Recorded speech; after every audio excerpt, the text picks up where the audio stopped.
Huzur Nagar municipality ఎన్నికల్లో 23వ ward Congress party అభ్యర్థి అట్లూరి మంజుల హరిబాబు విజయం సాధించడంతో అభ్యర్థితో కలిసి మాజీ కౌన్సిలర్ అడ్వకేట్ జక్కుల వీరయ్య యాదవ్ కరీం మీడియాతో మాట్లాడుతూ 23వ వార్డు ప్రజలు కాంగ్రెస్ పార్టీని నమ్మి భారీ మెజార్టీ అందజేస్తారని, వారికి ఎప్పటికీ రుణపడి ఉంటామని, వార్డు అభివృద్ధికి మంత్రి ఉత్తమ్ కుమార్ రెడ్డి ఆశీస్సులతో అన్ని విధాలా కృషి చేస్తామని అన్నారు.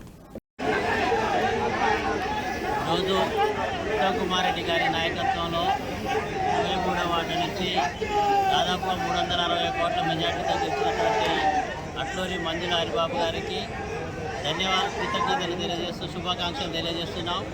అదేవిధంగా మాకు 23వ వార్డు ఇన్ఛార్జిగా ఉన్నటువంటి కరీం గారి విజయం, ఇందులో 70% కరీం గారి విజయమే. దాదాపుగా 70% ఒక అభ్యర్థి ఏ విధంగా అయితే కష్టపడతాడో అభ్యర్థి కంటే ఎక్కువగా మా ఇన్ఛార్జి గారు కష్టపడ్డారు. వారికి ప్రత్యేక ధన్యవాదాలు తెలియజేస్తున్నాను. ఈ విజయం కోసం కష్టపడినటువంటి ప్రతి ఒక్క కాంగ్రెస్ పార్టీ కార్యకర్తకు, నాయకులకు పేరు పేరున హృదయపూర్వక ధన్యవాదాలు తెలియజేస్తున్నారు. కౌన్సిలర్ చేసిన వీరయ్య గారు కృషి వల్ల వీరయ్య గారు ఏదైతే గతంలో చేసిండ్రో అక్కడ అభివృద్ధి, అక్కడ ఉన్న పబ్లిక్ అందరినీ వారి వెంట నడిపించినందుకు మంజుల గారు భారీ మెజార్టీ 360 కోట్ల మెజార్టీతో గెలిపించారు.